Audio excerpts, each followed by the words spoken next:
The year was 1926, a time when the world was still recovering from the aftermath of the Great War, and nations were striving to find their footing in a rapidly changing landscape. Argentina, a nation on the brink of change, found itself captivated by the daring feat of a young man named Enrique Tirabocchi.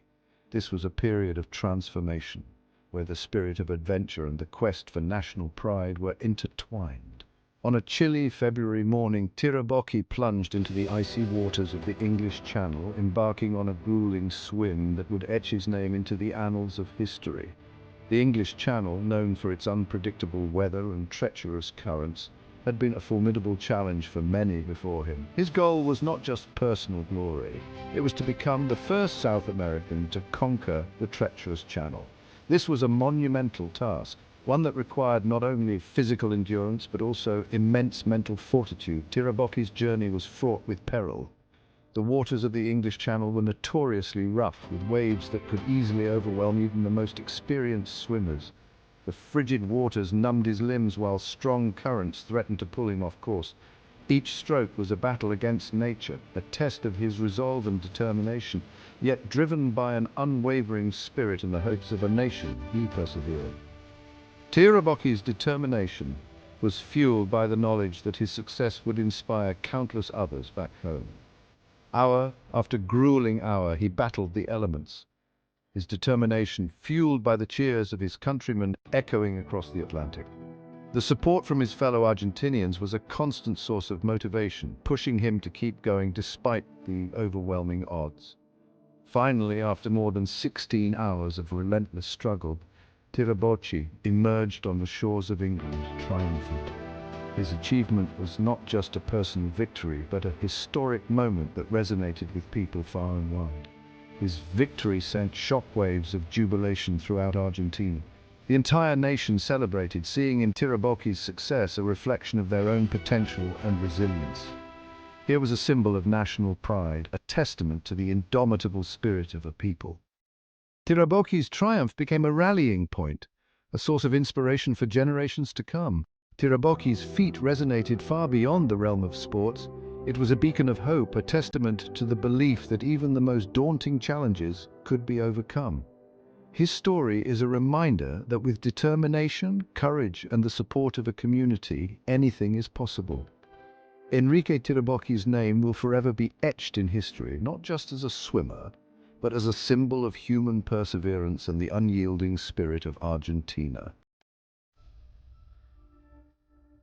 Just 4 years after Tirabocchi's triumph, a new chapter in Argentina's history began to unfold. Argentina found itself on the world stage once more, this time not in the waters of the English Channel, but on the football field. The year was 1930, and the world was about to witness the inaugural FIFA World Cup, a tournament that would become a cornerstone of global sports. The nation was gripped by football fever as their beloved team, led by the legendary Luis Monti, battled their way to the final. Monti, known for his tenacity and skill, became a symbol of hope and determination for the Argentine people. The stage was set for a showdown against Uruguay, Argentina's fierce rivals. The anticipation was palpable, with fans from both nations eagerly awaiting the clash. The final, held in Montevideo, was a tense and closely fought affair. The atmosphere in the stadium was electric, with every pass, tackle, and shot met with roars from the crowd. Argentina, fueled by the dreams of a nation, took an early lead. The cheers of the Argentine fans echoed through the stadium, their hopes soaring with each goal. But Uruguay, inspired by the roar of their home crowd, fought back valiantly. The match became a battle of wills, with both teams giving their all. Ultimately, Uruguay secured a 4-2 victory, leaving the Argentine fans heartbroken. Despite the heartbreaking loss, Argentina's performance ignited a passion for football that would forever alter the nation's sporting landscape. The love for the game grew stronger, and football became an integral part of Argentine culture. However, while the nation reveled in its footballing prowess, political turmoil brewed beneath the surface. The 1930s were a time of great change and uncertainty for Argentina. The global economic crisis had cast a long shadow over Argentina, fueling social unrest and political instability. The effects of the Great Depression were felt deeply, with many struggling to make ends meet. In 1930, President Hipólito Yrigoyen, a revered figure who had ushered in an era of democratic reforms, was ousted in a military coup. This event marked a turning point in Argentina's history as the nation grappled with the loss of its democratic ideals. The coup ushered in an era of political uncertainty and set the stage for decades of turmoil. The dreams of a stable and prosperous Argentina seemed distant as the nation faced the challenges of a new and uncertain future. Amidst the political and economic turmoil of the 1940s, a charismatic military officer named Juan Domingo Perón emerged as a powerful force in Argentine politics. Perón, a shrewd strategist with a keen understanding of the needs of the working class, promised economic justice and social reform. His message resonated with the masses, particularly the urban workers who had long been marginalized. In 1946, Perón swept to power in a landslide victory, ushering in a new era in Argentine history. Alongside his iconic wife, Eva Duarte, known as Evita to the adoring masses, Perón implemented a series of populist policies designed to empower the working class and reduce social inequality. Wages rose, labor unions flourished, and a sense of national unity, albeit one often enforced through authoritarian means, took hold. However, Perron's reign was not without its critics. His policies, while popular among his supporters, were often implemented at the expense of civil liberties and democratic institutions. Opposition was suppressed, the press was censored, and Perron's grip on power tightened. By the early 1950s, Argentina was deeply divided, with Perón's supporters praising his achievements and his detractors condemning his authoritarianism. The divisions within Argentine society came to a head in 1955 when a military coup, fueled by growing opposition to Perón's rule, forced him into exile. This dramatic event was not just a sudden upheaval, but the culmination of years of mounting tension and dissatisfaction among various sectors of society, including the military, the church, and the middle class.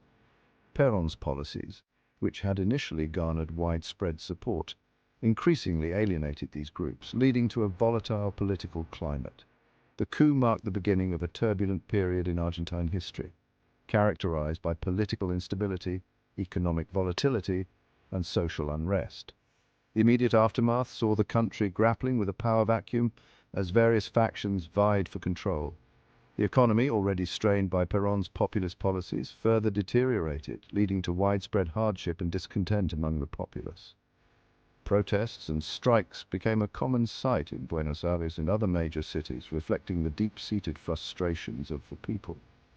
The decades that followed saw a revolving door of military dictatorships and short-lived civilian governments, each struggling to address the nation's deep-seated problems. These regimes often lacked the legitimacy and popular support needed to implement effective reforms, resulting in a cycle of instability. The military, in particular, frequently intervened in politics, justifying their actions as necessary to restore order and stability.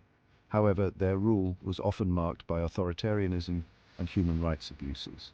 The military juntas that seized power in the wake of Perón's ouster were often brutal in their attempts to suppress dissent and maintain control. They employed a range of repressive measures, including censorship, surveillance, and the use of paramilitary groups to intimidate and eliminate opposition.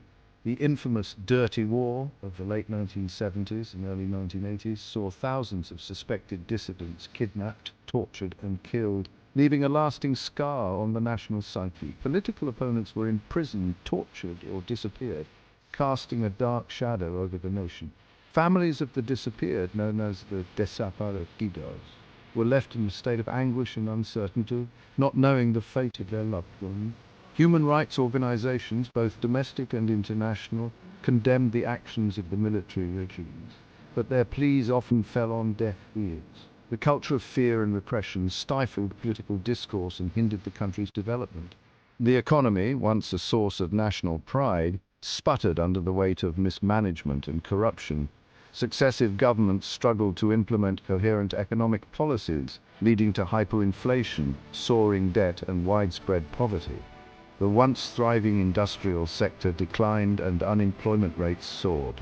Many Argentines were forced to leave the country in search of better opportunities, contributing to a brain drain that further hampered economic recovery. Argentina, once a beacon of hope and prosperity in Latin America, seemed trapped in a cycle of decline. The promise of the early 20th century, when Argentina was one of the world's wealthiest nations, seemed like a distant memory. The social fabric of the country was strained, with increasing inequality and a growing divide between the rich and the poor. The middle class, which had been a pillar of Argentine society, found itself squeezed and struggling to maintain its standard of living.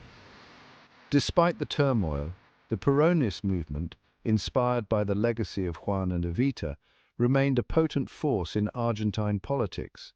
The movement's emphasis on social justice, labor rights, and national sovereignty continued to resonate with many Argentines, particularly the working class. Peronist rallies and demonstrations were a common sight as supporters sought to keep the spirit of Perron's vision alive. The movement's resilience was a testament to its deep roots in Argentine society. Perón, even in exile, continued to command the loyalty of millions of Argentines, particularly among the working class who viewed him as a champion of their rights. His speeches and writings, smuggled into the country, inspired hope and defiance among his followers. The Peronist trade unions remained a powerful force, organizing strikes and protests to demand better wages and working conditions. Perrón's enduring influence was a testament to his ability to connect with the aspirations and grievances of ordinary Argentines. The Peronist legacy, complex and often contradictory, would continue to shape Argentina's political landscape for decades to come. The movement's ability to adapt to changing circumstances and incorporate diverse ideologies ensured its survival and relevance. Peronism's impact on Argentine politics is undeniable, influencing policies and political discourse long after Perón's death. The legacy of Perón and Evita remains a powerful symbol of hope, struggle, and resilience for many Argentines, a reminder of a time when the promise of a better future seemed within reach.